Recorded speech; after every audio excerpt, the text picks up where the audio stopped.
Apa yang terlintas di benak Anda saat mendengar Pak Lurah dan Bu Lurah? Mungkin yang terbayang adalah sosok yang sudah cukup berumur. Namun ternyata di Desa Bahagia Asrama tempat calon anggota Paskibraka menjalankan pendidikan dan pelatihan, juga terdapat Pak Lurah dan Bu Lurah yang masih duduk di bangku kelas 2 SMA.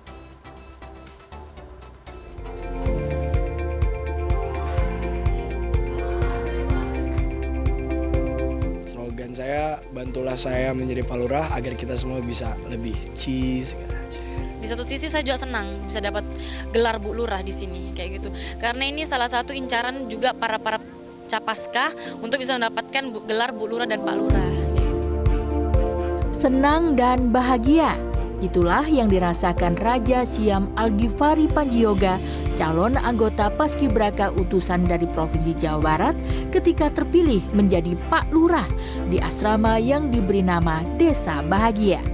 Desa yang merupakan tempat di mana para calon anggota Paskibraka mendapatkan pendidikan dan pelatihan untuk menunaikan tugas mengibarkan dan menurunkan bendera merah putih di Istana Merdeka pada 17 Agustus mendatang.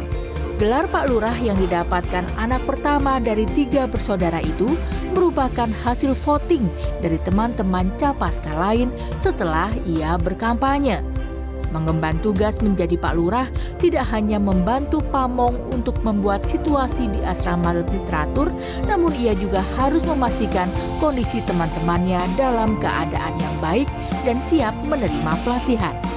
Raja yang bercita-cita sebagai anggota polisi ini mengaku kadang-kadang ada kesulitan yang dihadapi ketika menjaga situasi asrama tetap kondusif.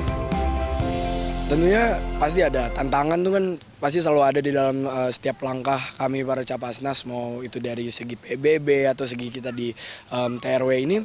Tapi menurut saya tantangan nggak ada, lebih ke suatu penghambat agar bisa lebih maju aja sih Kak, bukan suatu yang aduh ini harus dipusingin, enggak, tapi kayak jadi kalau misalnya bahasa itu milestone untuk kita jadi lebih baik. Itu mungkin saya ngeliatnya seperti itu. Jadi kalau misalnya untuk tantangan nggak ada, kalau misalnya untuk yang kesel-kesel pasti ada teman-teman yang gimana, tapi itu biasa karena kita semua di sini lagi sedang belajar untuk mencari jati diri, kita juga belajar untuk gimana cara mengatasi masalah-masalah di kehidupan sehari-hari itu sih Kak.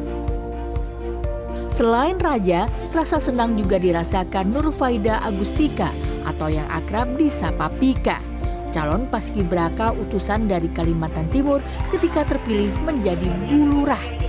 Pika yang memiliki hobi menari Dayak modern dan berolahraga voli itu mengaku senang bisa menjadi Bu Lurah karena bisa lebih dikenal oleh pelatih dan pamong.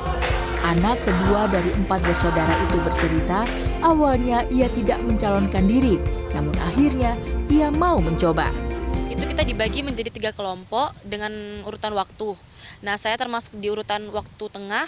Nah, di situ di waktu tengah ada 2 putra yang mencalonkan diri dan putrinya aku lihat kok belum ada kayak gitu. Terus tuh putra yang satunya bilang, udah nggak apa-apa, kamu mau nggak? Ya sudah aku coba. Nah, aku coba nih Kak. Aku maju, terus tuh kita disuruh pilih dikasihkan beberapa kertas yang tulisannya berupa benda. Nah, aku mendapatkan batik. Nah, kebetulan di situ kita lagi pakai batik kan Kak. Jadi aku mempunyai semboyan. Ini kan kita lagi berbeda-beda, tapi kita bisa tetap satu kayak gitu Kak. Pika yang bersekolah di SMA Negeri 1 Bontang itu menambahkan proses pemilihan Pak Lurah dan Bu Lurah di Desa Bahagia awalnya terbagi menjadi 3 kelompok berdasarkan waktu di Indonesia, seperti Indonesia bagian Barat, Indonesia bagian Tengah, dan Indonesia bagian Timur. Masing-masing kelompok akan memilih sepasang perwakilan untuk beradu kampanye dengan kelompok lain. Setelahnya, para calon anggota Paskibraka akan memberikan suara secara tertutup di dalam kertas. Mita Handayani, Fajar Bolivia, Depok, Jawa Barat.